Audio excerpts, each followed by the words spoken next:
Iran போரை 5 வாரங்களில் முடிக்க திட்டமிட்டோம், ஆனால் அதற்கு முன்பே முடித்துவிடுவோம் என சொல்லிக் கொண்டிருக்கிறார் ட்ரம்ப்.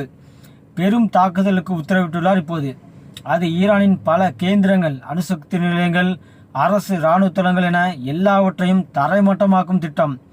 இதற்கு பிரிட்டனும் பச்சை கொடி காட்டியுள்ளது. இப்போது முன்பு ஈரானுக்கு எதிராக எங்கள் தளங்களை அமெரிக்காவுக்கு தரமாட்டோம் என சொன்ன பிரிட்டன், ஈரானின் அடாவடி தாக்குதல், சைப்ரஸின் நோட்டோ தளம், துருக்கி எல்லை வரை வந்த பின் முடிவினை மாற்றிக்கொண்டது. இனி ஈரான் ஐரோப்பாவினை தாக்கும் முன் நாம் முந்திக் கொள்ள வேண்டும் என முடிவெடுத்து விட்டார்கள் பிரிட்டன். அமெரிக்காவில் இருந்து ராட்சச விமானங்கள் வந்து தாக்குவதை விட பிரிட்டனில் ஐரோப்பாவில் இருந்து வந்து ஈரானை தாக்குவது சுலபம் என்பதால் P-52 ரக விமானங்கள் வந்து பிரிட்டனில் குவிகின்றன. துருக்கிக்கும் சென்றிருக்கின்றன. தற்போது இந்த நிலையில் நேற்றும் ஒரு ஏவுகணை வீசி துருக்கினை தாக்கியிருக்கிறது ஈரான். இதனால் நிலைமை தீவிரமாகியிருக்கிறது.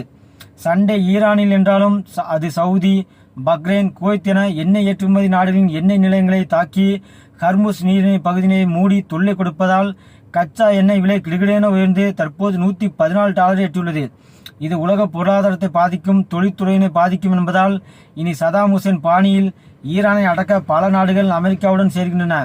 அதில் முக்கியமான நாடுதான் பிரான்ஸ். அதான் விமானம் தாங்கி கப்பலையும் 9 துணை போர்க்கப்பல்களையும் பாரசீக வளைகுடாக்கு அனுப்பி ஹர்முஸ் நீரினை மீட்போம் என அறிவித்துவிட்டது. நாளை பிரான்சின் கப்பல்கள் ஈரானின் கரையினை அடையும். ஆக போரில் அமெரிக்கா, இஸ்ரேலுடன் இப்போது பிரான்சும் இணைந்துள்ளது. இன்னும் சில நாடுகள் இணையலாம். போர் நோட்டோவுக்கும் ஈரானுக்குமான போராக கூட மாறலாம். முரட்டு முல்லாக்கள் தொடர்ந்து அடம்பிடிப்பதால் நிலைமை இழுபறியாகின்றது. இனி அவர்களுக்கான மொழியில், அதாவது யுத்த மொழியில் அடித்து சொன்னால்தான் அவர் புரியும் என்பதால் ராட்சச விமானங்களை அமெரிக்கா களமிறக்க, பிரான்சின் பிரதான போர்க்கப்பலும் களத்தில் இறங்க இனி மும்முனை அடினை ஈரான் வாங்க வேண்டும்.